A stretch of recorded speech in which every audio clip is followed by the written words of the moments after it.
If there's one thing that can ruin your garden quicker than anything else, it's blisteringly hot, dry conditions. A heat wave can seriously set back or even kill your plants, and we don't want that. However, get your garden prepared with the tips I'm about to share, and yours can be the garden that thrives through even the hottest summer. It's usually reliably rainy here, but this year we've had the driest spring in over a century.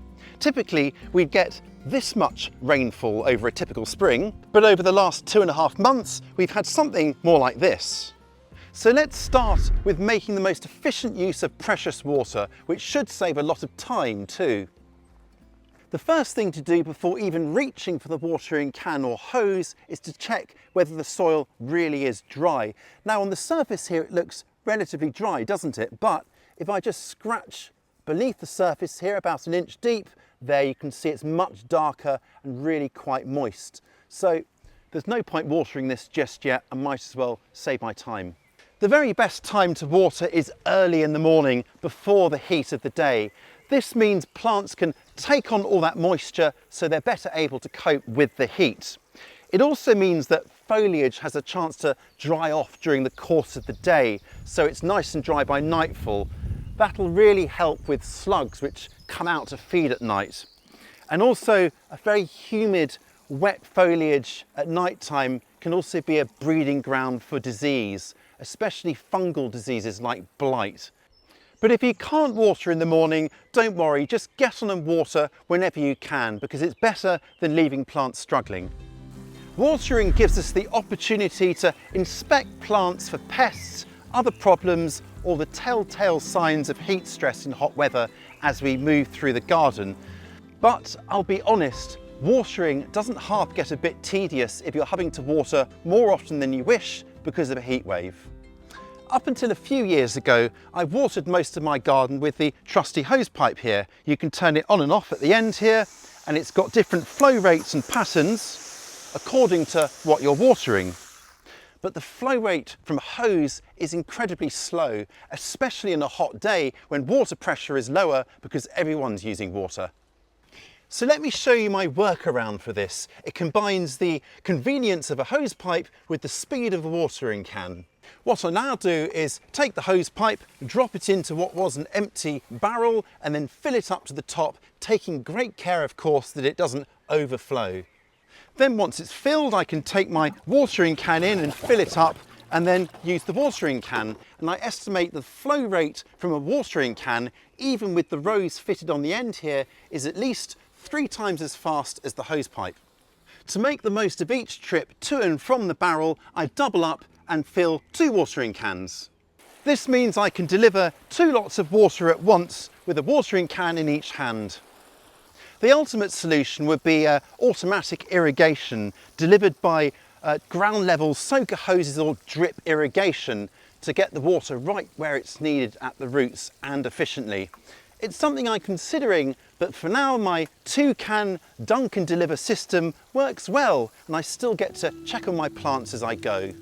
A dry spell is hard on plants, but a hot dry spell is even worse. A heat wave only hastens the speed at which water is lost from the soil through evaporation, and bone dry soil heats up even quicker, so it's a vicious cycle. One of the easiest ways of protecting against this effect is through mulching. Now, mulches are simply materials that are spread over the soil surface to suppress weeds and crucially help slow down moisture loss from the soil. The best mulches are of organic biodegradable materials such as grass clippings here, wood chips or straw, which have the bonus of rotting down over time to gradually improve the soil. The beauty of this mulch is that as it shades the soil, not only will it slow evaporation from the surface, it will also help to keep the roots cooler, which will really help in hot weather. Straw is another fantastic mulch, and especially useful if you don't have grass or the grass has simply stopped growing during a hot, dry spell. I use straw around bigger, chunkier plants like squash, tomatoes indeed, and I've had great success growing potatoes with a straw mulch. Chunkier mulches like wood chips or bark chippings, for example, are fantastic around fruit trees and shrubs, or any bigger plant for that matter. Now, because they're bigger, they rot down a lot slower, but that's great because it means I only have to apply maybe an inch thick mulch around these once a year, and that's usually in late winter. And the great thing is that as this does rot down, it adds even more organic matter to the soil, which only improves its structure and the way it holds onto moisture and drains through in wet weather. It's a win-win. Most crops prefer growing in full sun, but in very hot weather, shade is most definitely your friend. Now, if you endure typically hot, steamy summers, then grow your greens and other cool season crops like salads in the relative cool of the shade, perhaps of overhanging, taller, heat-tolerant crops, or be on hand with the shade cloth. It rarely gets baking hot here, but a couple of summers ago, we did get a good stretch of weeks where the temperatures were more what we'd associate with the tropics, and when you're not used to it, it doesn't half come as a shock. This summer, I'm a little bit more prepared with these net cloches. If it gets very hot, I can just drop them over my cool season crops like this, and then attach some sort of shade cloth over two sides, the sun facing sides, and probably hold it in place with some pegs. Now this is fleece, but just to get the idea across, I'll put it over like that and then secure it on with those pegs. Now have a think about how you might deploy shade, however temporary, in your garden, so you're on hand to deploy it, especially during the hottest part of the day, from midday to kind of mid to late afternoon. It's also worth grouping containers together so they can somewhat shade each other. This will help to raise humidity a bit, and also it will help to keep the roots cooler as well. And on that note, let me show you a few ideas for saving time watering containers.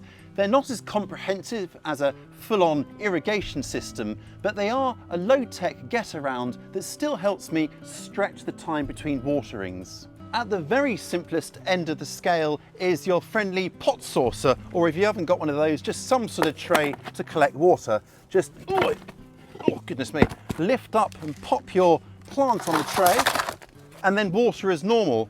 Now what this will do is, obviously, as the water drains out of the bottom, it'll collect in that tray and then get soaked back up by the potting mix from below.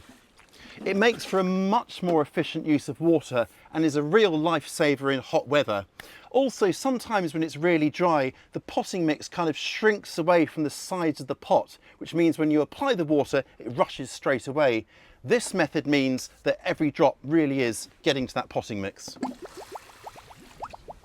The next step up is something like this terracotta watering spike. Just plunge it down into the potting mix like that, and then take a glass bottle filled with water, and then just tip it in and pop it upside down like that. Now what will happen now is that the terracotta will become saturated, and then once that happens, it'll slowly seep into the potting mix.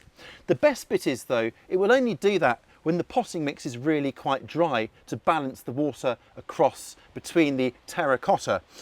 So the plant is only getting water when it really needs it. You can use watering spikes for plants that are in the ground too, but I think this is an even better idea. I've made a homemade oya, and what I've done is just seal the bottom of a terracotta pot so the water can't come out of it like this.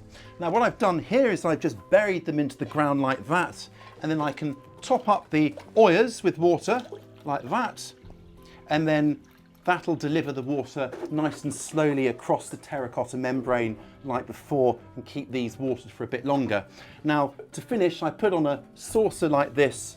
That keeps the water a little bit cooler, slows evaporation from it, and stops any unfortunate creatures from wandering in and drowning. All of these tips I've shared today should help to keep you cool and your plants happy as well. I'll catch you next time.